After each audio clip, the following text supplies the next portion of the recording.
بسم الله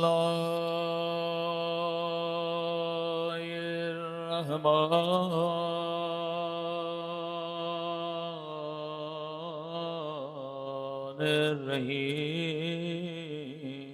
الرحيم الحمد لله رب العالمين الحمد لله كما هو أهله الصلاة والسلام على سيد المرسلين وخاتم النبيين أبي القاسم محمد اللهم صل على محمد وعلى آله الطيبين الطاهرين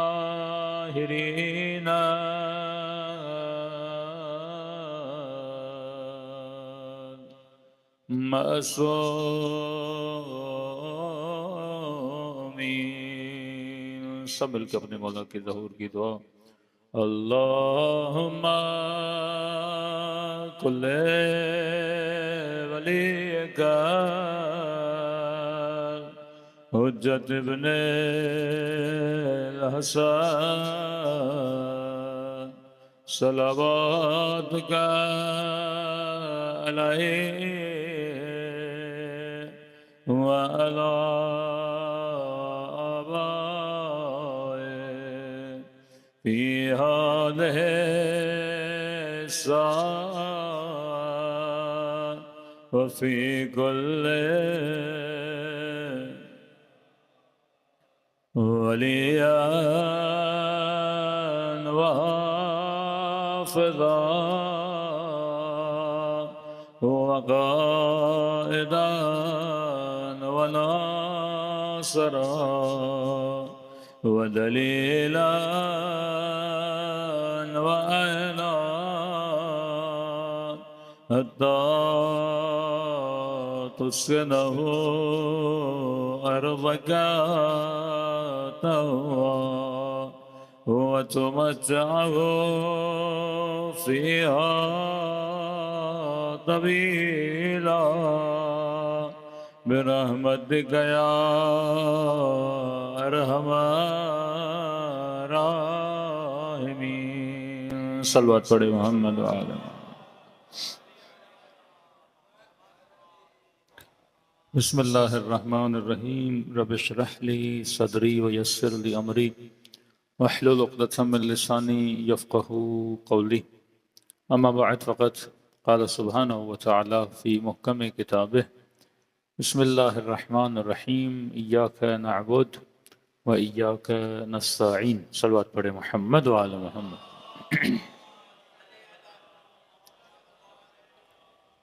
دعا ہے پروردگار عالم ہم سب کی عبادتوں کو اپنی بارگاہ میں قبول فرمائے اور جو مقصد زندگی لے کر ان مجالس میں تشریف لاتے ہیں خدا ان مقاصد میں بھی ہم سب کو کامیابیاں کامرانیاں نصیب فرما دے یقیناً بارش رحمت پروردگار عالم ہے اور حدیث کے جملے ہیں کہ جب بھی باران رحمت ہو تو انسان اس وقت جو دعا کرتا ہے خدا اس دعا کو قبول کرتا ہے لیکن ہو سکتا ہے کسی کے ذہن میں سوال پیدا ہو اگر بارش رحمت خدا ہے تو پاکستانیوں کے لیے زحمت کیوں ہے ایک چیز کو خدا بولے کہ یہ رحمت ہے لیکن یہی رحمت کسی قوم کے لیے کیا بن جائے زحمت بن جائے تو کبھی کبھی نعمتیں بھی زحمت بن جاتی ہیں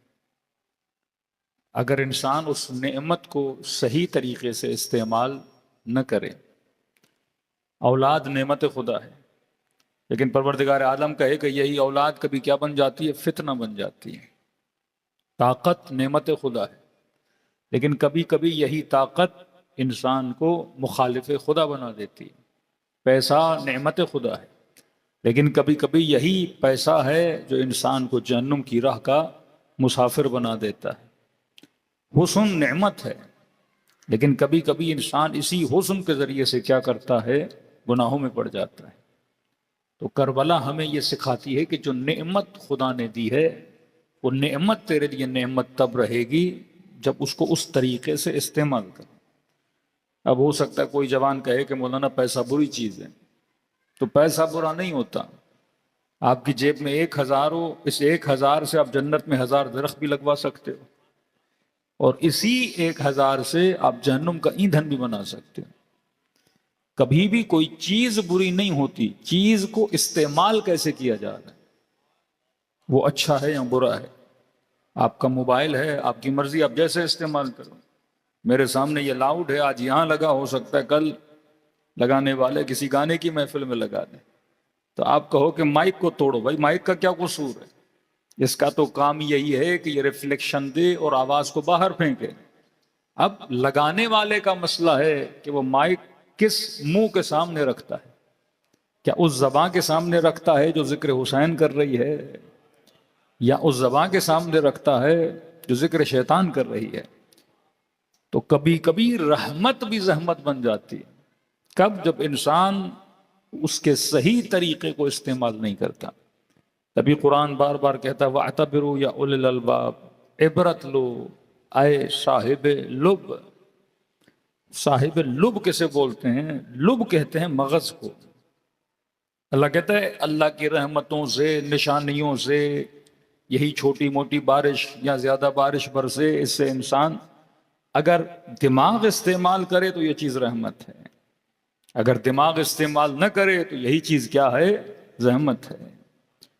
کہا نعمت وہ استعمال کر سکے گا جو صاحب لب ہے۔ صاحب لب کون ہے؟ صاحب مغز۔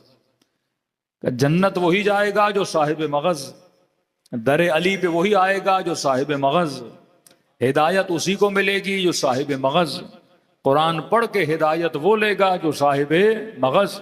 لیکن اگر مغز نہیں ہے اور بندہ قرآن پڑھ رہا ہے تو اللہ کی آواز آتی ہے یہدی بہ کثیرا ویضل بہ کثیرا۔ اسی قرآن کے ذریعے کئی لوگوں کو ہدایت مل گئی، اور اسی قرآن کی آیتیں پڑھ کر کئی لوگوں نے کیا کر دیا؟ گمراہ کر دیا۔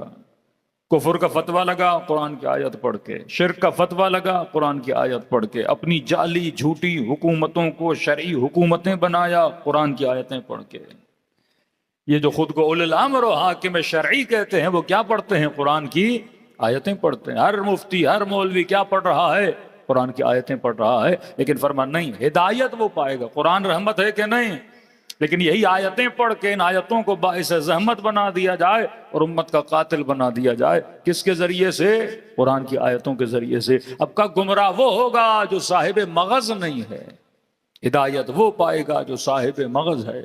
اب تصور کریں، ایک طرف 72 مغز، دوسری طرف 30,000 مغز ہیں، اور اس 30,000 میں ایک مغز ایسا تھا جو ہدایت پا کے حسین کے لشکر میں شامل ہوا۔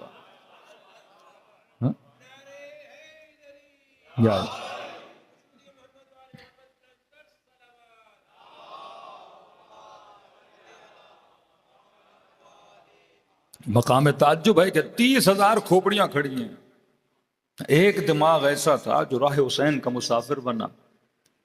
اب اللہ کے دربار میں 30,000 مغز کی ویلیو ہے یا اس ایک کی؟ کیوں؟ کیونکہ صاحب شعور تھا۔ کروڑوں لوگ کھڑے ہوں، یہ بالکل ایسے ہے، کروڑوں بھینسیں کھڑی ہیں، کروڑوں بیل کھڑے ہیں، کروڑوں بکریاں کھڑی ہیں، صاحب مغز نہیں ہے۔ ایک جسم ہے جو کھڑا ہے، کھا بھی رہا ہے، پی بھی رہا ہے، چر بھی رہا ہے، سو بھی رہا ہے، اٹھ بھی رہا ہے۔ اس کی ویلیو تب ہوگی جب یہ کیا بنے گا؟ صاحب مغز بنے گا۔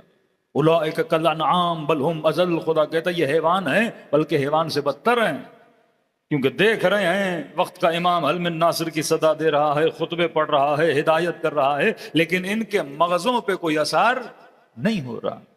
اب جس پہ اثر ہو وہ انسان ہے۔ جس پہ اثر ہو رائے حسین کا مسافر بنے وہ انسان ہے۔ مجلس حسین کیا کرتی ہے؟ انسان کے سوئے ہوئے مغز کو بیدار کر دیتی ہے، غفلتوں میں پڑے ہوئے بشر کو بیدار کر دیتی ہے۔ یہ دن بدن تشیع میں اضافہ کیوں ہو رہا ہے؟ کیونکہ سوئے ہوئے مغز جب جاگتے ہیں تو نوکر در علی بن کے آ جاتے ہیں۔ بستی بستی قریہ قریہ آپ دیکھ رہے ہیں مکتب میں اضافہ ہو رہا ہے۔ کس چیز کی وجہ سے؟ جب مغز ہوگا۔ اب قرآن نے بڑا پیارا جملہ کہا وَاعْتَبِرُوا يَا أُولِي الْأَلْبَابِ، عبرت وہ لے گا جو صاحب مغز ہوگا۔ ہمیشہ چھوٹی مثال دیتا ہوں، مغز کی مثال دوں، اخروٹ کی شکل کیسی ہے؟ مغز جیسی ہے۔ آپ دکاندار کے پاس گئے، جناب دیکھو ایک ہے فزیکل مغز، ایک ہے اسپریچول مغز۔ فزیکل مغز کھوپڑی کے اندر جو پڑا ہوا ہے، اب وہ شاید آپ سے زیادہ بھینس کے پاس ہو، بکروں کے پاس ہو، یہ مغز نہیں، یہاں فکر کے مغز کی بات کی جا رہی ہے۔ صاحب لب یعنی جو صاحب فکر ہو، صاحب مغز ہو۔ آپ دکاندار کے پاس گئے اور آپ نے کہا مجھے 2 کلو اخروٹ دو، اس نے آپ کو اخروٹ دی، آپ گھر لے کر گئے، اب آپ نے کہا کھاؤں دماغ کو طاقت ملے، آپ نے ایک اخروٹ نکالا، توڑا، اندر سے خالی تھا، باہر شکل کیا ہے؟ مغز والی۔ توڑا تو اندر والا مغز ہے ہی نہیں، دوسرا توڑا آپ نے اخروٹ، اس کے اندر بھی مغز نہیں، تیسرا توڑا اخروٹ، اس کے اندر بھی مغز نہیں۔ آپ توڑتے گئے، سارے کے سارے کھوکھلے اور خالی نکلتے گئے۔ آپ نے سارے چھلکے پلاسٹک کے شاپر میں ڈالے، دکاندار کے پاس گئے، جناب یہ لو اپنے مغز، مجھے پیسے واپس کرو۔ کہے گا میں نے اخروٹ تو دیا آپ کو، تو آپ نے کہا میں اخروٹ صرف چھلکے والے لینے نہیں آیا تھا، مجھے اخروٹ وہ چاہیے جس کے اندر کیا ہو؟ مغز پایا جائے۔ کہ جب تو ایک دکان سے بغیر مغز کے اخروٹ لینے کے لیے تیار نہیں، اللہ کی جنت بے مغز مسلمان کو لینے کے لیے تیار کیسے ہوگی؟ جنت میں وہ جائے گا جو صاحب مغز ہو، جہنم بے مغزوں کی جگہ ہے، جہنم بے فکروں کی جگہ ہے۔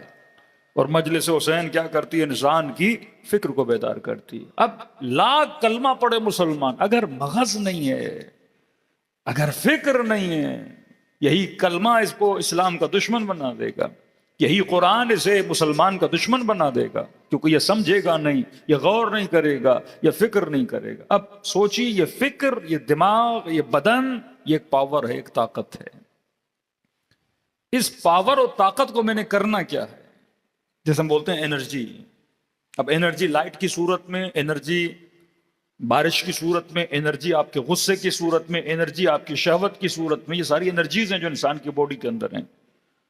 اب سوال ہے کہ میں نے انرجی کو یوز کیسے کرنا ہے، یہ پوائنٹ ہے۔ بجلی کتنی خطرناک ہے، لیکن آپ نے اس بجلی کو روٹ دینا ہے۔ جب آپ روٹ دیتے ہو تو پھر پنکھا بھی چلے گا، پھر بلب بھی چلے گا، پھر مائک بھی چلے گا۔ لیکن اگر آپ اسی بجلی کو روٹ نہ دو اور کھول کے رکھ دو اس چیز کو، تو یہ انسان کی کیا بن جائے گی؟ دشمن بن جائے گی، انسان کی قاتل بن جائے گی۔ اسی طرح بارش بھی ایک انرجی ہے، باران رحمت ہے، یہ انسان کو فائدہ دیتا ہے، زمینوں کو آباد کاری ہوتی ہے، میٹھا پانی ہے، کھارا پانی انسان نہیں پی سکتا، اللہ میٹھا پانی دیتا ہے۔ یہی بارش کو اگر آپ روٹ نہیں دو، پانی ہے نا، انرجی ہے، پاور ہے، آ رہا ہے، اور اس میں اتنی طاقت ہے، گھروں کو بہا کے لے جائے، بستیوں کو جاڑ کے لے جائے، آپ کی گاڑیاں، مطلب ہر چیز یہ لے جا سکتا ہے، اس کے اندر بڑا پاور ہے۔ اب یہ کام کب آئے گا؟ جب آپ اسے کیا دو؟ روٹ دو۔ جتنے بھی مہذب ملک ہیں وہ اپنے ملکوں میں بسے ہوئے پانی کو کیا دیتے ہیں؟ روٹ دیتے ہیں، یا اسے ڈیم میں ڈال دیتے ہیں، یا ایک ایسے روٹ دیتے ہیں وہ زمینیں جہاں پانی نہیں ہے وہاں پانی چلا جاتا ہے۔ لیکن اگر آپ اسی پانی کو روٹ نہیں دو گے، یا پانی آپ کا کیا بن جائے گا؟ دشمن بن جائے گا۔ سمپل ہے، زندگی میں بھی جب تک اپنے غصے کو روٹ نہیں دو گے، اپنی انرجی کو ایک راستہ نہیں دکھاؤ گے، یہی انرجی خمینی شاہ کے خلاف استعمال کرتے ہیں، حکومت بنا دیتے ہیں۔ یہی انرجی آپ کئی انگریزوں کو دیکھتے ہیں، اپنی ساری انرجی نائٹ کلبز میں جا کے استعمال کر دیتے ہیں، ناچ کر، گانا گا کر۔ یہ ملک کے اندر جتنے جوان ریپ سنگر پیدا ہو رہے ہیں، یہ کیا کر رہے ہیں؟ آپ کے نوجوانوں کی انرجی کو غلط راستے پہ کیا کر رہے ہیں؟ لگا رہے ہیں۔ وہ انرجی یا ناچنے پہ لگ رہی ہے، یا ڈانس پہ لگ رہی ہے، یا گانے پہ لگ رہی ہے، یا نشہ کرنے پہ لگ رہی ہے، ان کی پوری انرجی کیا ہوتی جا رہی ہے؟ ویسٹ ہوتی جا رہی ہے۔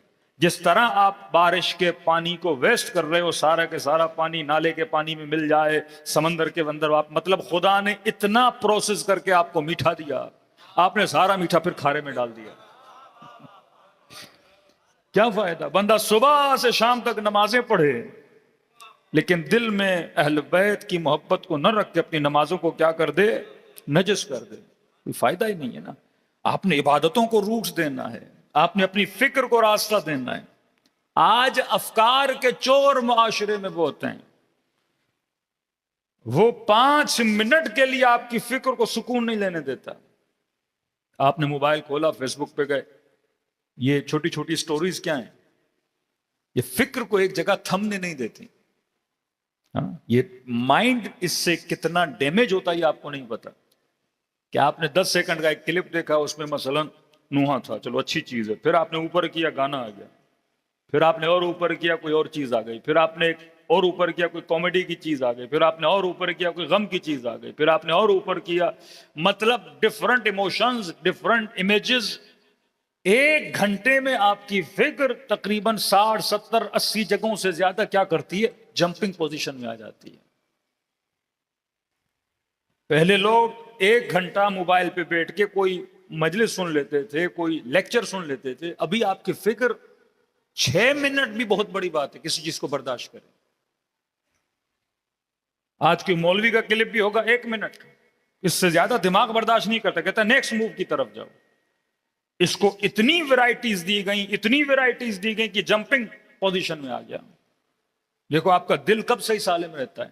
جب ایک منظم طریقے سے ہارٹ بیٹ چلتی رہے۔ لیکن اگر آپ کے بدن میں سٹریس آیا اور دل کی ہارٹ بیٹ کبھی اوپر جا رہی ہے، کبھی نیچے آ رہی ہے، اس سٹریس کے ذریعے سے انسان کو کینسر بھی ہوتا ہے، اسی اسٹریٹ کے ذریعے سے انسان کو انزائٹی بھی ہوتی ہے، اسی اسٹریٹ کے ذریعے سے انسان کو اٹیک بھی ہوتا ہے، اسی اسٹریٹ کی وجہ سے انسان کو شوگر بھی ہوتی ہے۔ لیکن خدا اولیاء کی نشانی کیا بتاتے ہیں؟ اللہ ان اولیاء اللہ لا خوف علیہم ولا هم یحزنون۔ اللہ کے جو ولی ہیں ان کے دلوں میں نہ خوف ہوتا ہے نہ حزن ہوتا ہے۔ پھر کہا الا بذکر اللہ تطمئن القلوب، کہ اللہ کے ذکر سے دل مطمئن نہیں ہوتا۔ پھر امام حسین فرمائے، امام حسین کے لیے پروردگار عالم کا جملہ، یا ایھۃ النفس المطمئنہ ارجعی الی ربک راضیۃ مرضیہ، فرمایا اے نفس مطمئن، ایسا نفس جس کے وجود میں ٹھہراؤ ہے، جس کے وجود میں جمپنگ نہیں، ٹھہراؤ ہے۔ اے نفس مطمئن، تیرا رب تجھ سے راضی، تو رب سے راضی ہو جا۔ مطلب رب تبھی راضی ہوتا ہے جب وجود کے اندر کیا پایا جائے؟ ٹھہراؤ پایا جائے۔ یہ بھی شکر کرو کہ کم از کم 1 گھنٹے کی مجلس سننے کی کیپیسٹی ابھی آپ نے باقی ہے، ورنہ ہو سکتا ہے آگے جو مجالس ہوں مولانا 10 منٹ پڑھیے، وجود میں برداشت نہیں، تن بھی بیمار ہے، من بھی بیمار ہے۔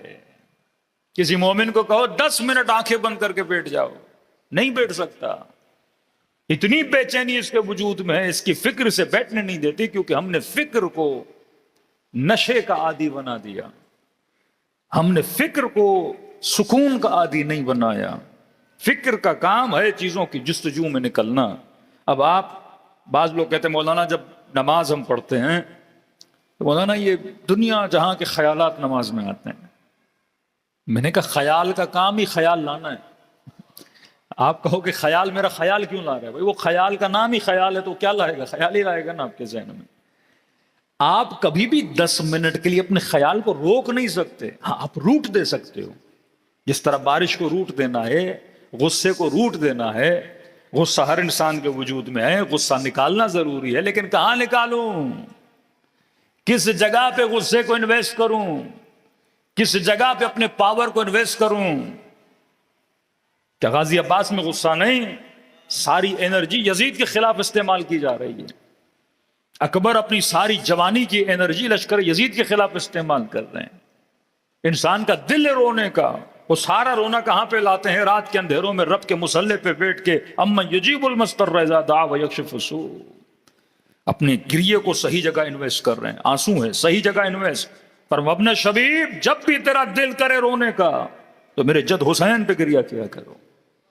مطلب آنسوؤں کو غلط جگہ پہ انویسٹ نہ کیا کرو جس کی کوئی قیمت نہیں، جس کی کوئی ارزش نہیں، لیکن یہی آنسو اگر حسین کے لیے بہے گا تو اس کی قیمت بن جاتی ہے، اور قیمت یہ ہے کہ سیدہ زہرا اس کی خریدار بن جاتی ہیں۔ امیر اللہم صلی اللہ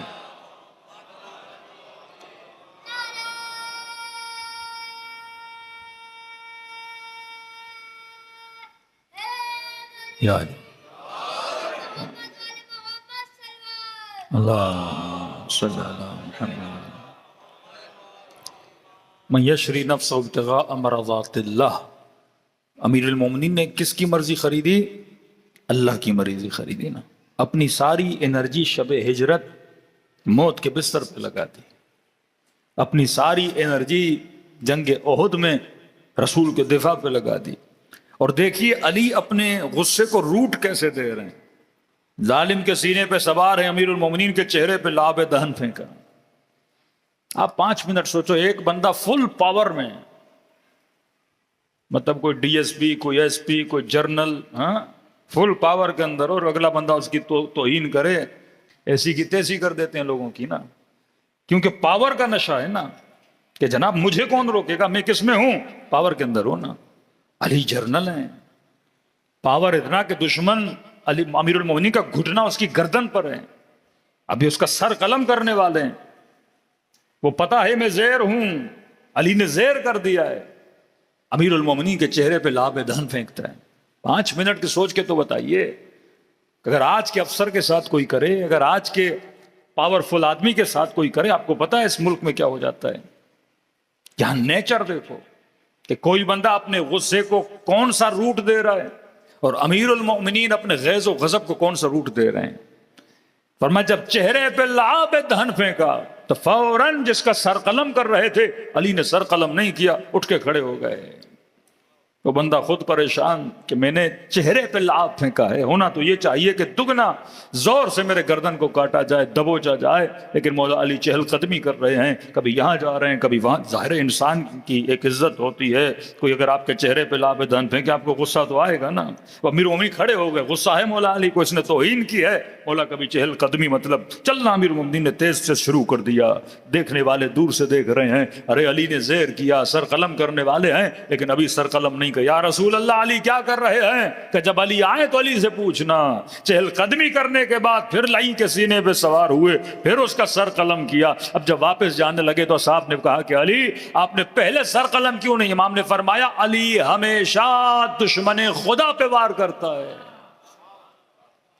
میں نے کبھی بھی اپنی ذات کے لیے جنگ نہیں لڑی، عبادت خالص، جہاد خالص، روٹس خالص۔ فرمایا اب جب اس کے سر پہ تلوار چلانے لگا تو اس لئی نے میرے چہرے پہ لعاب دہن پھینکا۔ پہلے غیظ و غضب الہی کی وجہ سے مار رہا تھا، اب علی کی ذات شامل ہو گئی۔ اب اگر تلوار چلتی تو شاید علی کی ذاتی دشمنی بھی اس میں شامل ہو جاتی، کیونکہ اس نے میری توہین کی تھی، میں نے اس کا گلا کاٹ دیا۔ فرمایا علی نے کبھی اپنے دشمن کو نہیں مارا، ہمیشہ خدا کے دشمن کو مارا۔ میں کھڑا ہوا تاکہ میرا غصہ بیٹھ جائے، اور جب غصہ ٹھنڈا ہوا پھر جا کے میں نے اس کا سر قلم کیا۔ جب ضربت ایسی ہو تو پھر حدیث آ گئی، ضربت علی یوم الخندق افضل من عبادت الثقلین۔ اب امیر المومنین کو امیر المومنین کے ساتھ رہنے والے دیکھ رہے ہیں کہ علی اپنے غیظ و غضب کو کس طرح سے روٹ دے رہے ہیں۔ چاہتے تو سر قلم کرتے، کوئی عیب نہیں تھا، لیکن کہا نہیں، روٹ دینا ہے، خالص سے خالص ضربتیں چلانی ہیں۔ اب مولا خود جرنل ہیں، جب حاکم بنے تو امیر المومنین نے لشکر کا جرنل کسے بنایا؟ مالک اشتر کو بنایا۔ اب پہلے زمانے میں جرنل اتنے پروٹوکول کے ساتھ نہیں چلتے تھے۔ کہتے ہیں مالک بازار سے گزر رہا تھا، گزرتے گزرتے کسی جوان کے ساتھ مالک کا کاندھا ٹکرا گیا۔ اب جوان غرور کا عالم، تکبر، مغرور، اٹک کے چلنے والا، مالک ایجڈ بہادر تو تھا لیکن مالک بوڑھا آدمی ہے۔ جیسے جوان کا کاندھا لگا تو جوان نے مالک کی توہین کی، کا دیکھ نہیں رہے ہو، اللہ نے آنکھیں نہیں دی ہیں کہ مجھے دھکا دیا ہے آپ نے؟ تو جناب مالک نے کہا میں نے نہیں دیا، آپ ٹکرائے ہیں۔ کہا پھر آپ بحث بازی کر رہے ہیں، اس نے اپنے دونوں ہاتھوں سے جناب مالک کو دھکا دے کے پیچھے کیا. پیچھے جو مالک کے 7 لوگ تھے وہ آ رہے تھے، دور سے انہوں نے یہ منظر دیکھ لیا کہ کوئی جوان ہے جس نے جناب مالک کو دھکا دیا، اور یہ سپہ سالار لشکر امیر المومنین ہے. چاہتے اسی وقت اس کو کان سے پکڑتے اور زندان میں ڈال دیتے. کچھ بھی نہیں کہا جناب مالک نے. کہتے سیدھا آگے بڑھے اور اپنے دوست کو کہا کہ میں نے مسجد جانا ہے. کہتے جناب مالک مسجد کی طرف روانہ ہو گئے. یہ جوان اکڑ کے ساتھ جا رہا تھا. آگے کسی نے کہا تجھے پتا تو نے کس کو دھکا دیا؟ کہا نہیں. کہ تو نے سپہ سالار لشکر امیر المومنین علی ابن ابی طالب مالک اشتر کو دھکا دیا ہے. اب مالک کو تو پورا کوفہ جانتا تھا. سوشل میڈیا کا زمانہ نہیں تھا کہ چہرے کی شناسائی ہو. جانتے تو تھے مالک. مالک کا کون؟ کا مالک کہاں؟ کا لشکر کا سپہ سالار مالک کہاں؟ یہ ساری اس کی اکڑ اسی وقت نکل گئی نام سن کے. اس نے کہا ابھی مالک نے چھوڑا ہے، بعد میں مالک مجھے پکڑیں گے. کہا جلدی جاؤں تاکہ معافی مانگوں اور ایسا نہ ہو کہ کل میرے لیے خطرات باعث ہو جائیں. اس نے جلدی جلدی دوڑ لگانا شروع کی. جناب مالک کا پیچھا کرنا شروع کیا.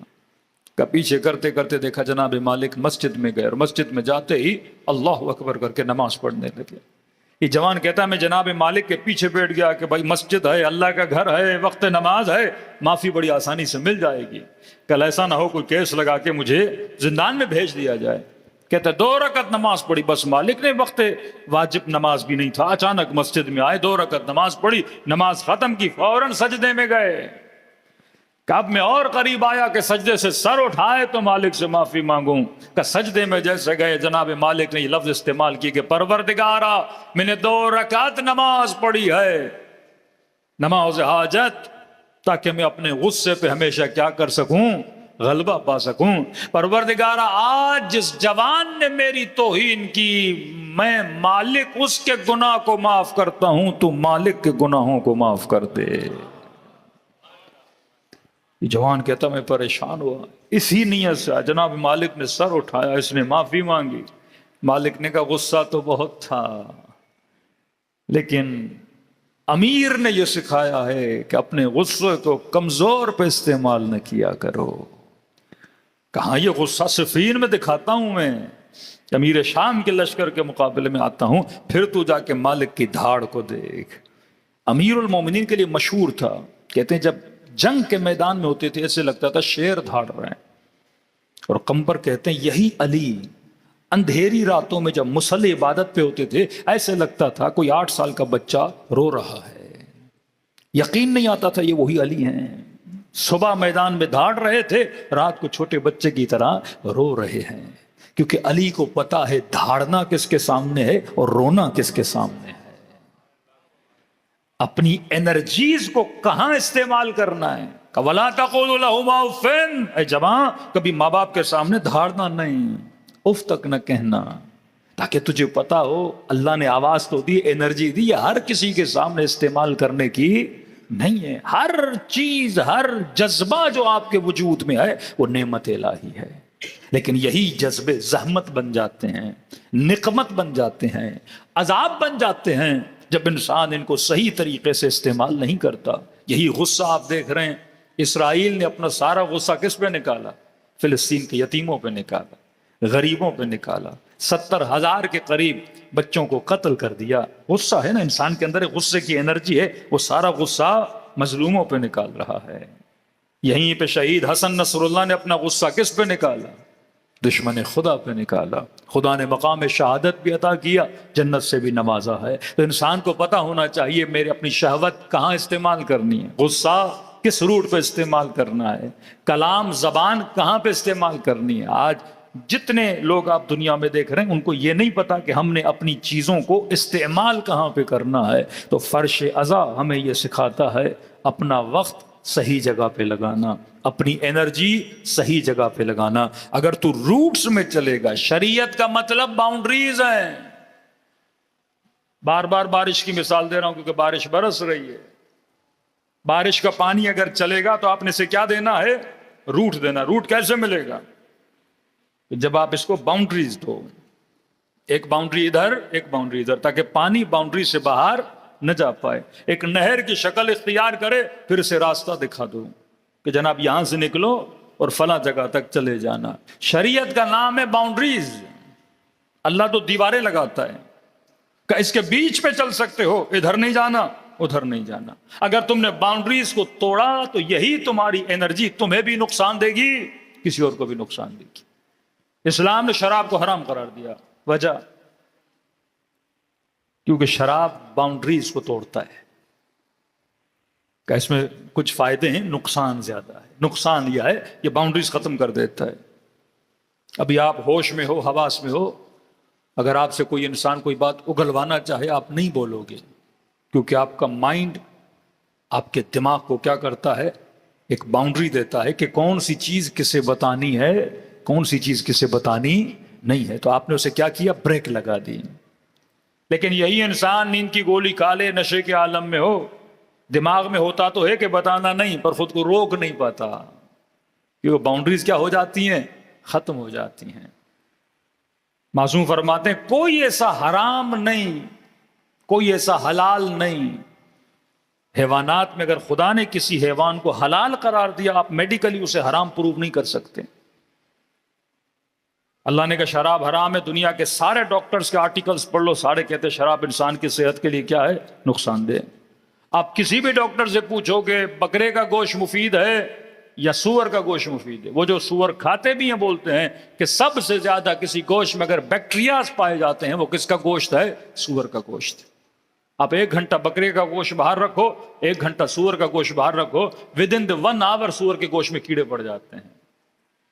کیپیسٹی آف بیکٹیریا ایکسپٹ کرنے کی اس میں زیادہ ہے، اس میں کم ہے، کیونکہ خوراک بتاتی ہے۔ ہر وہ جانور جو اللہ نے حلال قرار دیا وہ ویجیٹیرین ہے، گوشت نہیں کھاتا، اور ہر وہ جانور جو چیر پھاڑ کرتا ہے، گوشت کھاتا ہے، اللہ نے حرام قرار دیا۔ ارے ماس تو ماس ہے، گوشت تو گوشت ہے۔ اب وہ گوشت گدھے کا ہو یا گوشت بکری کا ہو یا گوشت شیر کا ہو، دونوں ہی گوشت ہیں۔ چائنیز بھی تو کھا رہے ہیں سارا گوشت۔ کیا کتے کھانے کے بعد وہ مر گئے؟ کیا پاکستان میں گدھے کھانے کے بعد وہ مر گئے؟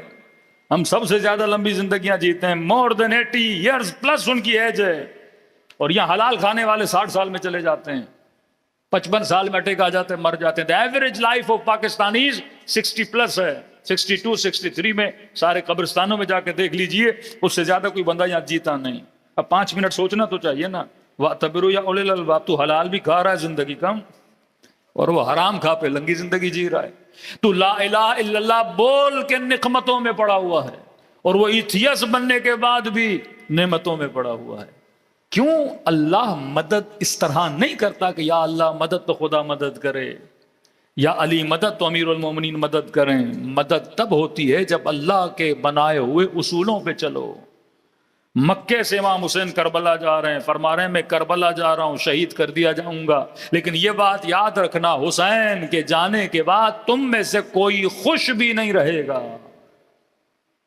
یہ جو خروج ہے یہ اب عبداللہ اپنے لیے نہیں کر رہے، تم لوگوں کے لیے کر رہے ہیں۔ اور تاریخ نے ثابت کیا امام حسین کے جانے کے بعد نہ کوفے والے خوش رہے، نہ مدینے والے خوش رہے، نہ مکے والے خوش رہے۔ واقع ہرہ، توابین، حجاج ابن یوسف نے اتنے سر کاٹے مسجد کوفہ میں کہ ایسے خون کی ندیاں بہ رہی تھیں جیسے مسجد کو دھویا جائے اور پانی وہاں سے بہے۔ جو کچھ کیا انہوں نے انسان اپنے لیے کیا۔ تو ایک ہوتے ہیں کلمات، ایک ہوتے ہیں کلمات کے اثرات۔ ہاتھ میں تسبیح اٹھاؤ صبح سے شام تک اللہ اللہ کو کہو، کوئی مدد ہونے والی نہیں ہے۔ مدد تب ہوتی ہے جب اصول الہی پہ عمل کیا جائے۔ کسی نے ابا عبداللہ سے پوچھا کہ مولا آپ کیا پلاننگ کر کے کربلا جا رہے ہیں؟ واقعاً امام ایک ہے حسین ابا عبداللہ علیہ السلام کی تعریف کرنا، ماننا، اللہم صلی علی محمد وعلی محمد۔ دوسرا یہ ہے امام حسین کی فکر کو پڑھنا کہ وہ کون سی سوچ تھی جس نے امام حسین کو کربلا میں لا کے کھڑا کیا۔ ایک مرتبہ پڑھتا ہوں، ہر بڑے شریف آدمی تھا، لیکن سوال ہے وہ کون سی سوچ تھی کہ جس نے ہر کو شرافت پہ لایا؟ وہ کون سی سوچ تھی جس کی وجہ سے وہب بنا؟ وہ کون سی سوچ ہے؟ کوئی حسن نصر اللہ بن جاتا ہے، کوئی قاسم سلیمانی بن جاتا ہے، کوئی خمینی، کوئی خامنئی، کوئی سیستانی، کوئی حر عاملی بن جاتا ہے۔ یہ سوچیں ہیں جو انسان کو ایک نقطے سے اٹھا کے دوسرے نقطے تک لے کر جاتی ہیں۔ بارش برس رہی ہے، آپ لوگ فرش اعضاء پہ آئیں، کوئی سوچ آپ کو یہاں لائی ہوگی نا۔ کچھ لوگ ہوں گے بھائی بارش ہے، پانی ہے، باہر کیوں نکلیں؟ تو آپ کی سوچ ہے جو آپ کو فرش اعضاء پہ کھینچ کے لاتی ہے، وہ موٹو ہے آپ کا۔ اگر موٹو نہ ہو تو آپ کے وجود میں موٹیویشن نہ ہو، آپ کے وجود میں حرکت نہ ہو۔ آپ چل رہے ہو سوچ کی وجہ سے، جی رہے ہو سوچ کی وجہ سے، بول رہے ہو سوچ کی وجہ سے۔ بابا عبداللہ الحسین کی سوچ کیا تھی؟ ہمارے مدد مانگنے کا طریقہ اور ہے، اہل بیت کے مدد مانگنے کا طریقہ اور ہے۔ قرآن کہتا ہے وَاسْتَعِینُوا بِالصَّبْرِ وَالصَّلَاةِ، مدد مانگو کس سے؟ صبر سے۔ مدد مانگو کس سے؟ نماز سے۔ آج تک کسی دیوار پہ آپ نے لکھا ہوا دیکھا الصلاۃ مدد، الصبر مدد؟ یا مومن ایک دوسرے سے ملے تو کہے صبر مدد، وہ کہے نماز مدد؟ خدا کہہ رہا ہے کہ نماز سے کیا مانگو؟ مدد مانگو۔ خدا کہہ رہا ہے صبر سے کیا مانگو؟ مدد مانگو۔ مدد کیسے مانگو؟ بول کے، لفظ صبر کو رکھ کے بولوں صبر مدد، لفظ نماز کو رکھ کے بولوں کہ نماز مدد؟ کہ نہیں، یہ پریکٹیکل ہے۔ صبر مدد تب کرے گا جب صبر کرو گے، نماز مدد تب کرے گی جب نماز پڑھو گے۔ اسی طرح ہے یا علی مدد، علی نام ہے، علی مدد کب کریں گے؟ یہ بالکل ایسا ہے کہ نماز پڑھوں نہیں لیکن کہوں یا نماز مدد یا نماز مدد، صبر کروں نہیں لیکن کہوں یا صبر و مدد یا صبر و مدد، علی صفت بنوں نہیں لیکن کہوں یا علی مدد یا علی مدد۔ لاکھ کہتے رہو کوئی مدد ہونے والی نہیں جب تک علی صفت نہیں بنو گے۔ اسی کراچی میں لوگ سالوں سالوں تک 2.5 مہینے مجالس کرواتے تھے اور کسی وہابی کی کمپنی کے شیرمال لے کے مومنوں کو کھلاتے تھے۔ وہ کمپنی والا سب سے بڑا فنڈر تھا سپاہی صحابہ کا۔ شیعہ اسے شیرمال لیتے تھے، وہ شیعوں سے کماتا تھا، وہی پیسے سپاہی صحابہ کو دیتا تھا اور وہ آ کے ہمیں گولیاں مارتے تھے۔ دماغ اگر انسان میں ہو، عقل اگر انسان میں ہو، روٹس اگر انسان کو پتا ہو کہ میں نے چیزوں کیسے استعمال کرنا ہے، جس طرح الصبر و مدد بول کے صبر مدد نہیں کرتا جب تک صبر کرو نہیں، نماز و مدد بول کے نماز مدد نہیں کرتی جب تک نماز پڑھو نہیں، یا علی مدد بول کے مدد ہوتی نہیں جب تک علی صفت بنو نہیں۔ اب جب آپ علی صفت بنے، پوری امت کہہ رہی تھی یا اللہ مدد، لیکن امت کو ذلت کے تماچے کھانے پڑے۔ 40 سے زیادہ ملک تھے یا اللہ مدد کہہ رہے تھے، مکے میں دعائیں، حج میں دعائیں، خطبوں میں دعائیں، جمعے میں دعائیں، ریلیوں پہ ریلیاں، لیکن ذلت کے تماچے کھائے۔ لیکن ان 40 ملکوں میں صرف ایک ملک ایسا تھا جس کو شیعت علی ابن ابی طالب بولا جاتا ہے۔ خدا نے عزت دی نا۔ آج سینہ چھوڑا کر کے معاشرے میں چلتے ہو، ہم وہ قوم ہیں کہ وقت کے یزیدوں کو للکارنے کی ہمت رکھتے ہیں۔ اب بتاؤ علی نے مدد کیسے کی آپ کی؟ وہ یا اللہ مدد کہہ رہے تھے، آپ اہل بیت سے مدد مانگ رہے تھے، اللہ سے مدد مانگ رہے تھے، اللہ نے آپ کی مدد کی۔ آپ کی مدد کیوں کی؟ کیونکہ آپ نے صرف کہا نہیں، آپ امیر المؤمنین کی بتائی ہوئی صفت پہ چلے کہ کونو للظالم خصما وللمظلوم عونا، کہ ظالم کے لیے اپنے دل میں کیا رکھنا؟ نفرت رکھنا، مظلوم کے لیے کیا رکھنا؟ حمایت رکھنا۔ اگر اس اصول علی پہ چلو گے تو پھر یا علی مدد بھی کریں گے۔ اصول ہے۔ اب ایک بندہ کہے میں علی کا ماننے والا ہوں لیکن میدان جنگ میں جاؤں گا، بزدلوں کی طرح لڑوں گا اور پھر کہوں گا یا علی مدد، نہیں، ذلت نہیں ملے گی تمہیں۔ مدد کب ملے گی؟ جب علی کی طرح تلوار ٹوٹ بھی جائے رسول کا ساتھ نہ چھوڑو۔ یہ مدد علی ہے۔ خدا امیر المومنین کو عزت دے رہے ہیں، کیوں؟ کیونکہ علی اصول پہ چل رہے ہیں نا۔ اصول کا پابند ہمیشہ عزت پاتا ہے۔ اہل بیت مدد تبھی کرتے ہیں، دنیا میں رسوا نہیں ہونے چاہتے، اہل بیت کی صفات پہ عمل کرو، پھر دیکھو خدا مدد کیسے کرتا ہے۔ امام حسین کربلا جا رہے ہیں، کعبہ عبداللہ کوئی پلان، کون سا نقشہ لے کے جا رہے ہیں؟ آپ کو پتہ ہے 30,000 کا لشکر ہے، مارے جائیں گے۔ کیا سوچ کے امام حسین بچوں کو لے کر گئے؟ کیا سوچ کے بہنوں کو لے کر گئے، کیا سوچ کے بھتیجے بھانجوں کو لے کر گئے. ارے جنگ پہ کیا کوئی فیملی کو لے کر جاتا ہے؟ کچھ تو سوچا نا امام حسین نے، کچھ تو سوچ کے گئے نا امام حسین نے. کیونکہ امیر المؤمنین نے جنگیں کی، خطبے دیے، لیکن بنو امیہ کے چہرے سے اس طرح نقاب نہیں اترا جس طرح اترنا چاہیے تھا. امام حسن نے صلح سے بڑی کوشش کی.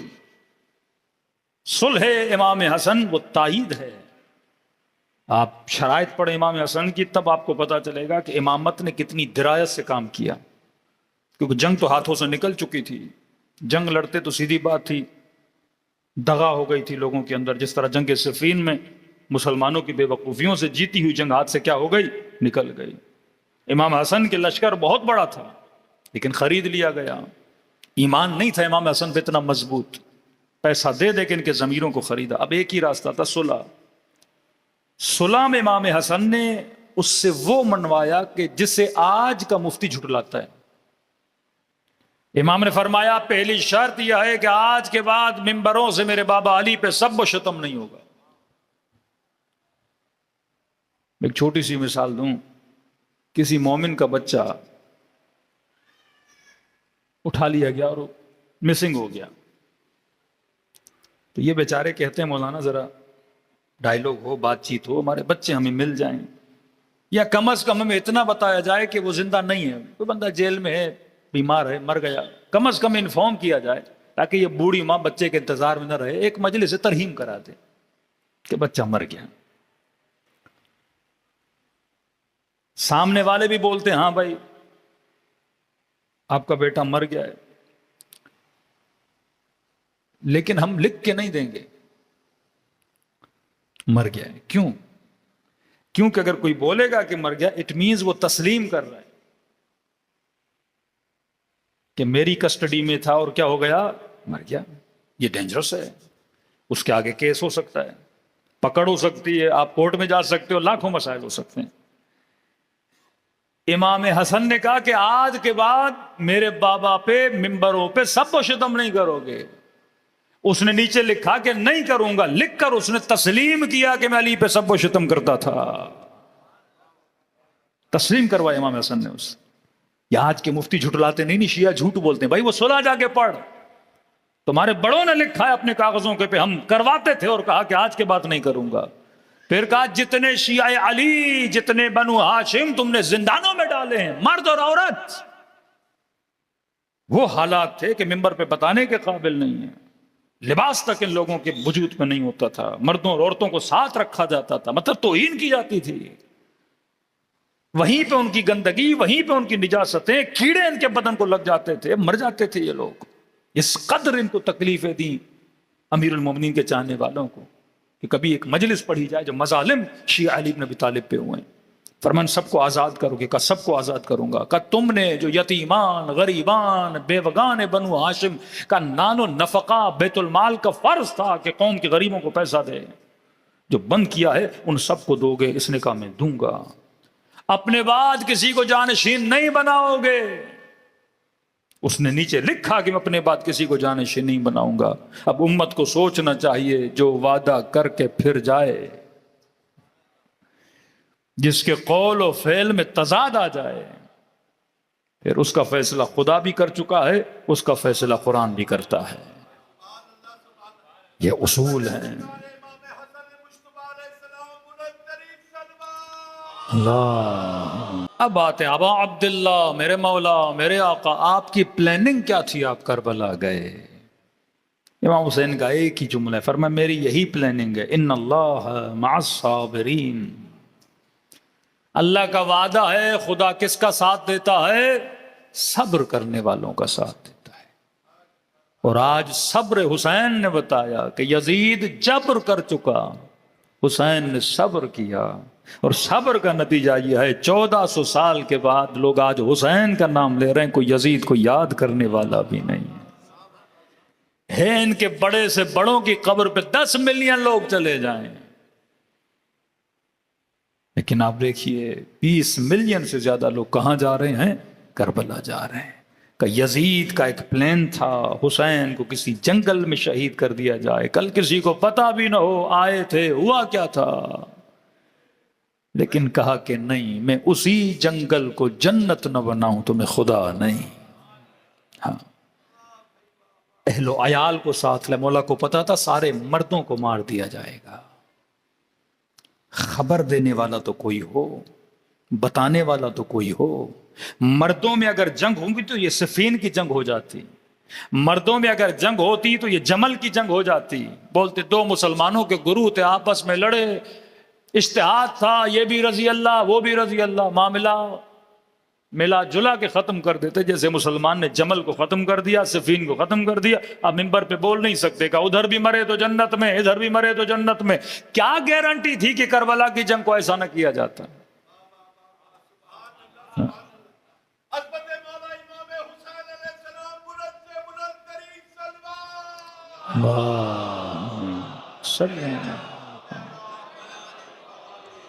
واللہ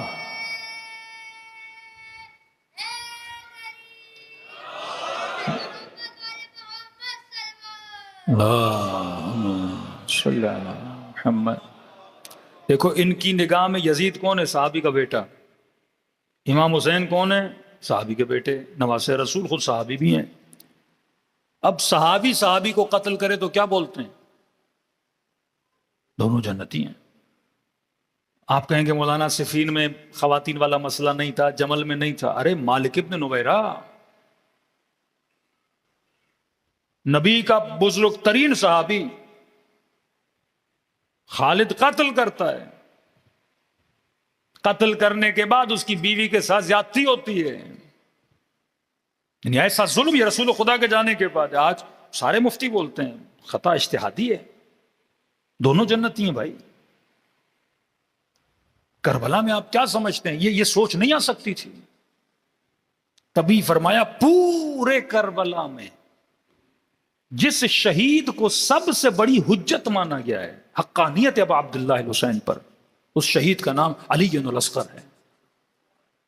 اکبر حجت کبریٰ نہیں، عباس حجت کبریٰ نہیں، قاسم حجت کبریٰ نہیں، کیونکہ بڑے تھے، لڑے، انہوں نے 10 مارے، انہوں نے 1 مارا، جنگ تھی بھائی۔ وہاں خلیفۃ المسلمین جس یزید کو امیر المومنین کہا جائے، اور یہ نواز رسول، امت کی نگاہوں میں تو آج بات مفتی کہتے ہیں یہ شیعہ جھوٹ بولتے، یزید نماز پڑھتا تھا، یزید روزہ رکھ، ان کی نگاہیں ابھی تک نماز و روزوں پہ اٹکی ہوئی ہیں۔ تو خوارج بھی تو پڑھتے تھے۔ مالک نماز نہیں پڑھتا تھا، مالک ابن نویرہ، مالک ابن نویرہ روزہ نہیں رکھتا تھا۔ معاملہ نہ نماز کا ہے نہ روزے کا ہے، معاملہ حق و باطل کا ہے۔ کہ اگر علی اکبر شہید ہوتے کہتے تھے اکبر نے اتنے مارے، انہوں نے بھی مار دیا، دونوں مسلمان ہیں بھائی، دونوں کلمہ پڑھنے والے ہیں۔ جس طرح صفین میں وہ صحابی کے پیچھے لگے، یہاں دونوں صحابیوں کے بیٹوں کے پیچھے لگے، معزز ہیں امت کے لیے۔ لیکن کہ علی اصغر حجت کبریٰ کا کیوں؟ کہ جب گلو مبارک پہ تیر لگا تو یزیدی سپاہی چیخ اٹھے کہ لعنت ہو تجھ پہ ابن سعد۔ اصغر کی شہادت کے بعد کھلبلی مچ گئی تھی لشکر میں کہ ابن سعد لعنت ہو تجھ پہ، تو نے ہمیں دھوکہ دے کے جھوٹ بول کے کربلا بلایا، تم نے یہ کہا کہ حسین بیعت نہیں کر رہے، ہم نے کہا ٹھیک ہے قتل کرتے ہیں، خلیفے کے مقابلے میں آ جائے تو فتوے دیے جاتے تھے، جس طرح آج کل مفتی طارق مسعود فتویٰ سناتا ہے کہ وقت کے حاکم کے خلاف قیام کرو گے قتل جائز ہے۔ کہ ہم نے اکبر کو مارا، ہم نے عباس کو مارا، ہم نے قاسم کو مارا، ہم سب کو مارتے گئے، یہ بھی بیعت نہیں کر رہا، وہ بھی بیعت نہیں کر رہا، جواز تھا ہمارے پاس، فتوے تھے ہمارے پاس، لیکن کہا کہ ابن سعد سب کو تم نے مروایا بیعت کے بہانے۔ یہ 6 مہینے کا بچہ جو اپنی زبان سے ماں کو ماں نہیں کہہ سکتا، اس سے بھی تو نے بیعت لینی تھی؟ کیا جواز ہے آپ 6 مہینے کے بچے کے گلے پہ تیر چلا رہے ہو؟ حجت کبریٰ، امام نے قربانیاں دیں تاکہ ان کے خبیث چہروں سے نقابیں اتری جائیں۔ آج کوئی مفتی جرت نہیں کرتا یہ بولنے کو کہ دونوں حق پہ تھے، خاموش ہو جاتے ہیں۔ آج اس کے باپ کو کچھ کہو تو FIR کٹ جاتی، یزید پہ نہیں کٹتی، کیونکہ مفتی بول نہیں سکتا یزید کے لیے۔ دل بڑا ہے کہ بولیں، کیسے بولیں؟ سامنے علی اصغر ہے، کیسے بولیں؟ نبی کی نواسیاں ہیں، کیسے بولیں؟ حسین کے بدن پہ گھوڑے دوڑائے گئے ہیں، کیسے بولیں؟ لبان مبارک پہ چھڑی ماری گئی ہے، کیسے بولیں؟ 4 سالہ بچی کو تماچے مارے گئے ہیں۔ پوری خباثت بنو امیہ کربلا کے میدان میں حسین نے دکھائی کہ یہ دیکھ مسلمان آئینہ اب حجت تمام ہے۔ ہر مجلس اہل سنت کے لیے حجت کو تمام کرتی ہے کہ کربلا سنیں، شہادت اصغر سنیں، اس کے بعد بھی فیصلہ نہ کر پائے تو یہ سیدھا جہنم میں چلا جائے گا، کیونکہ اللہ نے کیا کر دی؟ حجت تمام کر دی، تجھے دکھا دیا حق کیا ہے، باطل کیا ہے۔ تو صفین میں کنفیوز ہو سکتا ہے، تو جمل میں کنفیوز ہو سکتا ہے، لیکن کربلا کنفیوژن کو دور کرنے کا نام ہے، تیر آخر ہے کہ انسان کو پتا چلے حق کیا ہے، باطل کیا ہے۔ فرمایا سب سے زیادہ جس چیز نے ہمیں تکلیف دی وہ یہ نہیں تھا کہ میرے بابا کا گلا کاٹا گیا، شہادت تو ہمارا ورثہ ہے۔ امام حسین فرماتے ہیں حسین کو موت سے نہ ڈرا، موت میرے لیے ایسے ہے جیسے عورت کے گلے میں بندھا ہوا ہار ہو، گلو بند ہو، وہ حسن ہے کسی خاتون کا۔ فرمایا موت ہمارا حسن ہے، شہادت ہمارا حسن ہے۔ اب تیر سے شہادت ملے، زہر سے شہادت ملے، تلوار سے شہادت ملے یا تبر سے شہادت ملے، مولا پھر 40 سال روتے کیوں تھے؟ فرمایا شہادت پہ نہیں، توہین پہ روتے تھے کہ میرے امام زمانہ کے بدن پہ گھوڑے دوڑائے جائیں۔ توہین نے اہل بیت کو رلایا، 4 سالہ بچی کو تماچے مارے جائیں، توہین نے رلایا۔ وَالشِّمْرُ جَالِسٌ عَلَى صَدْرِهِ، ارے حسین کے سینے پہ بیٹھ کیا لائیں، آخذٌ بِاللَّحْيَةِ، ریش مبارک کو اپنے ہاتھوں میں پکڑ دیا۔ اس وقت بھی بار بار کہہ رہے تھے شمر تھوڑی دیر میرے چہرے کو دیکھ، دیکھ میں کون ہوں، میں تیرے نبی کا نواسا ہوں، میں تیرے نبی کی بیٹی کا بیٹا حسین ہوں۔ کہ مولا کیوں کہہ رہے تھے؟ کہ کیونکہ حسین کے چہرے میں کشش ہے، رعب و وحشت ہے، کہ اگر شمر دیکھتا تو حسین کا سر قلم نہیں کر پاتا، رک جاتا اس فعل خبیث سے۔ کہ مولا پھر اس نے دیکھا کہ نہیں، امام زمانہ کا سلام، فرماتے میرا سلام ہو کربلا کے اس شہید پہ جس کے گلے کو پیچھے سے کاٹا گیا۔ اس لئی نے پلٹ دیا امام حسین کو کہ میں نہیں دیکھوں گا تیرے چہرے کو، جانتا تھا حسین کو دیکھوں گا سر قلم نہیں کر پاؤں گا۔ کربلا غیرت و حیا کا میدان ہے، کربلا غفلت و بیداری کا میدان ہے۔ فرمایا کثرت سے میرے بابا کو سلام کر۔ کہ مولا اتنا کیوں بولتے ہیں سلام کر سلام کر؟ فرمایا عاشورہ کے دن میرا بابا ترس گیا تھا،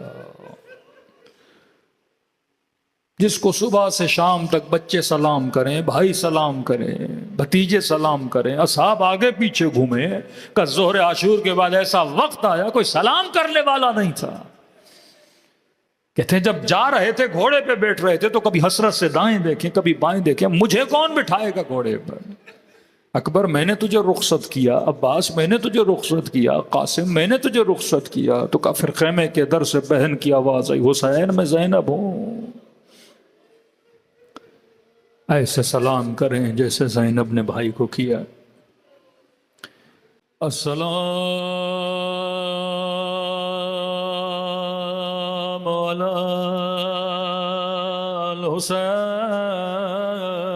الحسین وعلی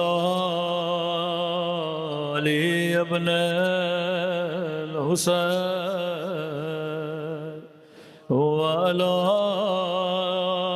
اولاد وعلی اصحاب الحسین، سب مل کے السلام علی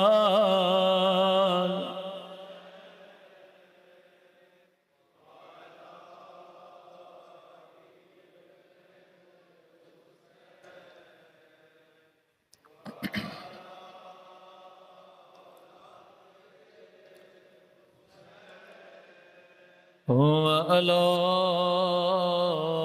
اصحاب حسین سب مل کے السلام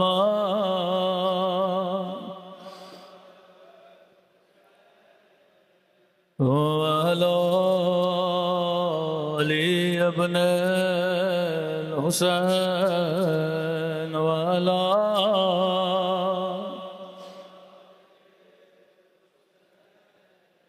والا صحاب میرا سلام ہو اس درد بھرے منظر پہ جب زینب کی نظر حسین کی بامال بدن پہ پڑی تھی نگاہوں کو آسماں کی طرف بلند کیا فرمایا میرے اللہ میرا حسین اس قابل تو نہ تھا کہ اس کے بدن پہ گھوڑے دوڑائے جائے میرے اللہ اماں زہرا نے چکیاں پیس پیس کے پالا تھا اللہ کسی بہن کو بھائی کا زخمی بدن نہ دکھائے مجھے نہیں پتا بدن کی کیفیت کیا تھی لیکن اتنا کہوں گا جو بہن 50 سال حسین کے ساتھ رہی ہو صرف 4 گھنٹے حسین کو نہیں دیکھا جب مقتل میں پہنچی حسین کو پہچان نہ سکی کہنے لگی انت اخی کیا تو ہی میرا بھائی ہے وابن امی کیا تو ہی اماں زہرا کا بیٹا مجھے نہیں پتا کیفیت کیا تھی لیکن ایک روایت ہے یہ لئی گھوڑے دوڑانے کے بعد جب ابن سعد کے پاس آیا کہنے لگا ابن سعد جب میں نے حسین کے بدن پہ گھوڑا دوڑایا میں نے اپنے کانوں سے پسلیاں ٹوٹنے کی آواز سنی اللہ جانے بدن کیسا تھا مجھے نہیں پتا جب زینب برداشت نہ کر سکے 4 سالہ بچی نے کیسے برداشت کیا ہوگا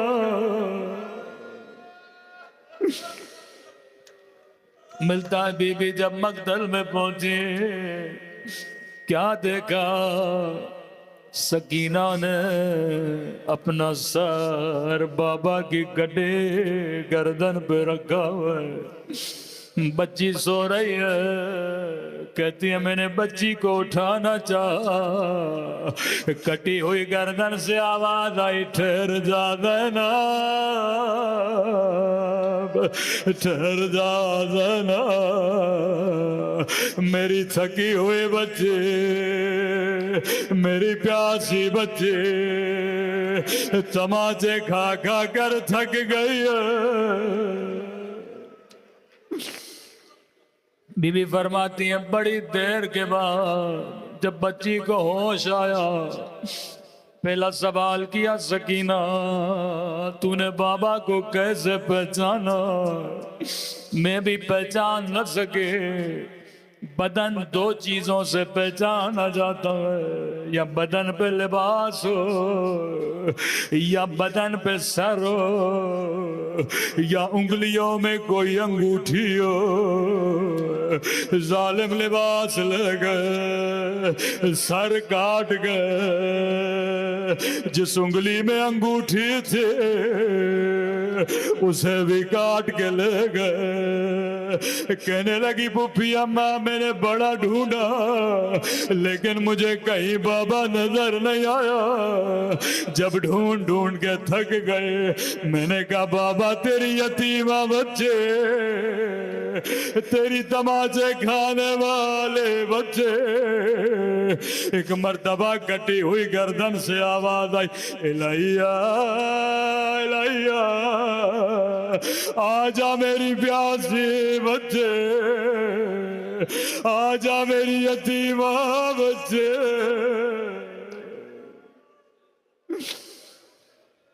وہ ظلم ہوا جس کی مثال تاریخ میں نہیں ملتی۔ کسی نے چوتھے امام سے پوچھا مولا ان کی دشمنی تو آپ سے تھی، آپ بڑے ہیں، دشمنی آپ سے تھی، لیکن مولا یہ سمجھ نہیں آتا شمر کی کیسی دشمنی تھی سکینہ سے۔ بچوں کو کون مارتا ہے، یہ بار بار تماچے کیوں مارتا تھا کہ امام زمانہ فرماتے ہیں اتنے تماچے مارے کہ چہرے کی رنگتیں بدل گئے۔ امام نے فرمایا مومن اگر کسی کی تیرے ساتھ دشمنی ہو، تجھے زیادہ تکلیف دینا چاہے تجھے نہیں مارے گا، تیرے سامنے تیرے بچے کو مارے گا۔ کہ جب جب مجھے تکلیف دینی تھی یہ میرے سامنے سکینہ کو تماچے مارتا تھا، جب جب زینب کا کلیجہ ہلانا تھا یہ چھوٹی بچی کو دادیا مارتا تھا۔ وہ ظلم کیے جس کی مثال تاریخ میں نہیں ملتی۔ مختصر روایت لیکن قبولیت دعا کے لیے بڑی سخت روایت ملتا ہے۔ بچی کی عادت تھی جب بھی نماز پڑھتی تھی دو مصلے بچھایا کرتی تھی، ایک اپنے لیے ایک اپنے غریب الوطن بابا کے لیے۔ قیامت کی گھڑی تھی جب عاشور کا دن آیا، نماز عصر کا وقت ہوا، بچی نے خیمے میں دو مصلے بچھائے، انتظار کرتی رہی ابھی بابا آئے گا۔ کون سمجھاتا سکینہ بابا اب نہیں آئے گا، ننھے ننھے سے ہاتھوں کو اٹھاتی تھی، میرے اللہ میرا اکبر گیا نہیں آیا، میرا چچا گیا نہیں آیا، ایک بار مجھے بابا کی زیارت کرا دے۔ تصور کرو یہ چھوٹی بچی ہے، بچی کو نہیں پتا قاتل کیا ہے ظلم کیا ہے، کہتے مصلے پہ دعائیں کر رہی تھی، اچانک بچی کو خیمے کے باہر کسی کے آنے کی آواز سنائی دی، مصلہ چھوڑا توڑی توڑی باہر گئے، شاید میرا بابا آیا، لیکن سنو گے بچی نے کیا دیکھا، اللہ کسی یتیم کو یہ منظر نہ دکھائے، دوڑی دوڑی گئی شاید میرا بابا آیا، کیا دیکھتی ہے شمر ہے ہاتھ میں دادیانا،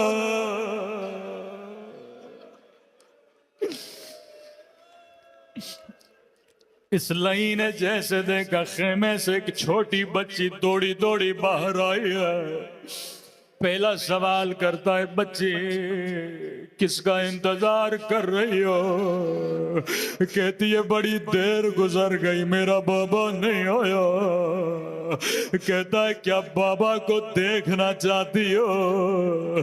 کہتی ہے بڑی یاد آئی ہے، بڑی دیر سے بابا نہیں دیکھا، اب وہ ظلم کیا جس کی مثال نہیں ملتے، امام زمانہ مجھے معاف کریے گا، جیسے کہ مجھے بابا کی یاد آئی ہے۔ آیت اللہ مظاہری فرماتے ہیں لئی کے ہاتھوں میں حسین کا کٹا ہوا سر تھا، سر کو بچی کی طرف پھینک دیا، بچی بابا بابا او میرے غریب الوطن بابا، او بابا تیرے گردن کی رگیں کس نے کاٹے؟ ماتم حسین